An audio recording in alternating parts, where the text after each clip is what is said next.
All right, Coach John Brasher from LMU. We have a huge contingent at the moment coming to us from California, so I'm super excited to be adding another one to connect, and what a school to add to connect. LMU, widely known across the United States and specifically on the West Coast as well, which is excellent. So, Coach John Brasher, welcome. I appreciate you and carving out some time in your schedule to tell these younger coaches about the program you have there, and a little bit more kind of peeling back the curtain on what LMU has to offer. So if you wouldn't mind, please go ahead and just kind of introduce yourself a bit more fully, maybe talk about your developmental journey, because I know you've moved around the States a little bit, and how you kind of ultimately landed at LMU. Absolutely. Yeah. I mean, thank you for having me on and for providing this platform for young coaches, man. I wish I had this when I was coming up. So a little bit about me. I'm from El Segundo, California, which is located like 5 minutes from LMU. So kind of a homecoming for me coming back here.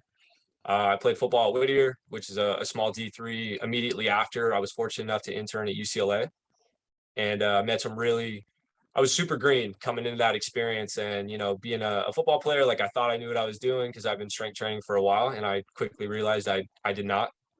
And they're very scientifically driven over there. So coaches like Joe Galecko, director Mike Lynn, Adam Garner, who I think was on with you guys a little while ago. AG's a good friend of mine. So, and then Coach Kyle Voigt, he's not SC. Some of those guys really molded me and kind of threw me in the fire as far as like challenging me to, further my knowledge base. Immediately after that, through Coach Voigt, I was fortunate enough to go intern at USC right across the road. Some of the athletes at UCLA were not super happy about that, but I think they understood at the end of the day. Worked with a variety of teams there, assisted with football, but you know how it is with the football five, you don't really do a whole lot. So Olympic sports was really my time to kind of like perfect my craft, right? Which we're still trying to do today. So from there, I met Coach Dormady, who's now my director at LMU. That's kind of where that connection is. And then some of the other coaches there, Coach Tim Ojeda, Coach Josh Heidegger, who's actually now the director of Olympic sports there. We're still stay in contact. They were super instrumental in my development. And then through Coach Danny Van Dyke, who is now I believe the sports scientist for the Seattle Seahawks, working under former director, Coach Ivan Lewis. He was the connection for me to go over to Northwestern, where I got my graduate assistant position. It's a funny story, actually. I was walking by, I said, "Coach, man, you want some coffee?" And he's on the phone with Coach Pilara, who's the director there. He's like, "Dude, I got this intern. You got anything for him, man?" And just luck of the draw, he's like, "Yeah, I got a GA spot opening today. So have him apply." I did. A lot of the members on the staff helped me prepare for that interview process, which was pretty extensive, where they flew me out. I met administration. I shot the shit with the coaches. I met all of the athletic trainers, which I believe they're pretty intertwined there at Northwestern, sports medicine and sports performance, and the sport coaches, and was fortunate enough to get the job. So first time leaving LA, I went to Chicago. It was awesome. I was biking to work at like 4:00 in the morning in the rain and the snow. So super eye-opening. And I had a great experience. Like they had just opened Ryan Fieldhouse and Welsh Ryan, which was, state of the art. Sornex and play really, they freaking killed it. So I came in at that time and I got to use all those tools. So we had a force plate, we had a jump mat, we had gym aware at every rack, we had Versa pulley, like anything you could think of that weight room had. So for me, being in my first year, I was like, I'm gonna use all of this stuff. And I did, and it was awesome. And so a year into that process was getting my master's. I got the call from Coach Dormady saying, "Hey, I got a fourth spot at LMU. It's a homecoming. These are your teams. And, I'm excited. Yeah, I'd be excited for you to come back." And for me, it was a no-brainer. Coming back home, working with her, someone that I'd respected so much, and then being back within my network was awesome. So I'm now in my third year here. Long tangent, but yeah, here I am. Yeah, that's awesome. Hey, it's the kind of message I'm picking up from you is like all of these steps along the way came about from just like being a good person and like getting to know people, developing relationships and friendships, and ultimately things fall into place. Whether you're looking for an opportunity or you just happen to offer somebody coffee, and hey, coffee connects people, and clearly it connected you with like the best opportunity to go out and intern with under Coach Jason Pilara, who's a who's an awesome guy. And yeah, I couldn't say better things about Northwestern. Like, what a beautiful facility. I'm not sure there is a better place to coach, you know, being like right on Lake Michigan, beautiful facility to work in, and obviously a great staff there as well. But yeah, that's fantastic. And obviously I want to pull back to UCLA a little bit too. Obviously you mentioned we had Adam on the other day. But as we move forward and talking about the internship program specifically at LMU, I'm sure along the way, having been an intern through internships and having been a GA alongside voluntary interns at Northwestern, you've probably bought bits and pieces from different internships and brought them to LMU and applied them there in terms of what you're teaching and how you're helping to bring up the next generation of young coaches. So specifically at LMU, in terms of the intern coaches you have there, how do you integrate them into the daily coaching, the work on the floor, and the stuff that happens in the voids between training? What does that look like for them? Yeah, absolutely. I should probably say Coach Pilar is that's my guy, man. He's awesome. I'd like to talk to him more, but he's busy. But anyway, yeah, as far as kind of what I picked up along the way to kind of base my curriculum off of, I should shout out Coach Dylan Lowenstein, who's now at Cal Baptist. We were co-internship coordinators for my first 2 years here before he took off to Cal Baptist this last summer, I think. So he and I kind of built the program, built the curriculum, the manual that we give our interns. We had both interned together at USC. And so we took a lot of our curriculum from there. And then with my experiences being elsewhere and his being at Laverne, we just kind of pieced everything together. And so we added some subjects that we felt like applied more to us, and then obviously making it work within our setting compared to an SC, a UCLA, and a Northwestern as far as like technology, resources, and staff members. So taking a little bit from everyone, and that's kind of shit. And, you know, I've learned from all those intern coordinators along the way. So, you know, at UCLA was very education driven. You know, we did practical things as well. Champ Camp. I don't think Coach Garner alluded to that, but you know, that was an awesome experience where you know, Champ Camp is something that the athletes do, I believe, every Friday, and it's like a kick your butt, build your mentality type of training style. And the intern coaches would test that out. They would be the guinea pigs before. And so I think we had 5 interns in my class, and every week was a competition, was an opportunity to set yourself above the others from a physical standpoint. And so that was phenomenal. That was great. And then when I went to SC, it was a bit more free flowing. Like, you know, we got to see a bunch of different philosophies from different coaches, depending on what Olympic sport teams we worked with. And then you were kind of locked in with that team and that coach. So very different ways of doing things there. And then Northwestern was similar, but like I had mentioned, there was a ton of technology. I was in a different role where I was finally able to, you know, control my own teams or program and implement some of the things that I had learned. And that was great as well. And Coach Stephen Reich was the intern coordinator there. And so I got to learn a lot of things from him as well, that I'm still using today with our interns.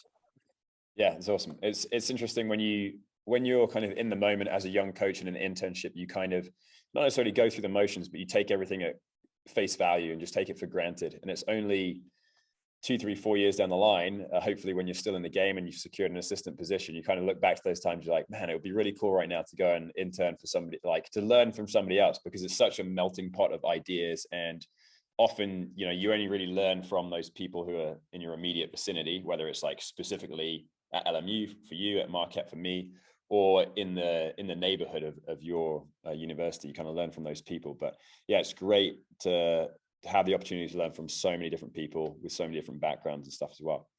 Good. So like specifically talking about your internship curriculum, obviously the details are posted on your Connect page as well as to the different kinds of topics that you guys are going to discuss and talk about and develop. Is there anything you can specifically point to within your program that you think, you know, we do this every semester, it's a really great thing that a really great topic, we get a lot of good feedback about it, that you think you do particularly well? Yeah, I mean, you know, we try to do on a weekly basis, we try to do education early in the week. And so the week prior, I'll typically send articles, or within our intern manual, there's readings for them. So that way they're a bit versed on that subject before we get into it. Monday is kind of like our chalk talk.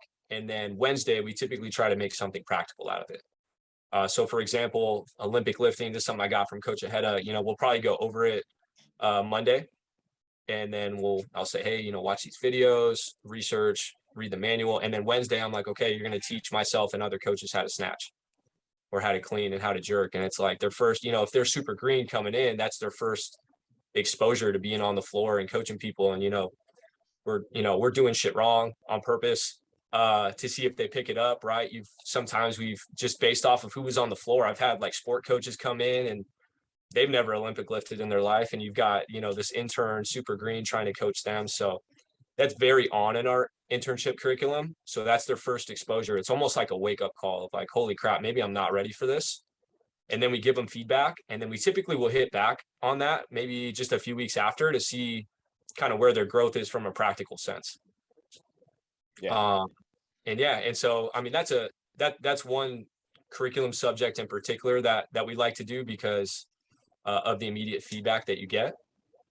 And then every other curriculum subject is kind of follows suit, where we like to go education and then practical, but typically not throwing them in the fire quite as much as that one. Yeah. No, I think it's good though. I think we all have had those experiences of being thrown in the fire. And in the moment, it's like nerve-wracking and you're like, man, I'm not sure I did the right thing there. But again, that's like where the most growth happens, is when you have that immediate feedback, whether it's actual like verbal feedback coming at you, or it's just you just feel the feedback, just like, oh man, I did a poor job and I need to like figure out how to do better next time. Yeah, we do something similar. I could just call it dumb athlete, whereby the staff just takes on that persona of like, doing the wrong things consistently, get them a little bit frustrated. How can they cue or connect in a different way that's actually going to make the difference? Another couple of things we do as well is we have like a movement that can be complex, like a clean or a snatch, and they get 10 cues to be able to coach it. Then the next session, they only have 5 cues. Then the next session, they only have 3 cues. So which ones are the most impactful? Or how can you not necessarily use a technical cue, but use something that's going to be a bit more relatable, like saying like jump or push the ground away, i.e. triple extend, big shrug, whatever it might be. So yeah, I agree. I love those. I love those areas where you can make it a bit more nerve-wracking and develop some growth there. Is that within the same session, or is that like later sessions on? Because I love that idea. I'd like to see potentially if they do 10 and then they coach on the floor for a couple weeks and then they're like, okay, these 5 are going to hit, and then they get a little bit more refined. I think that'd be great. Yeah, we've done it in multiple different ways. Sometimes within the same session, other times just within the same week. It might be Monday, Wednesday, Friday, 10, 5, and 3, something like that.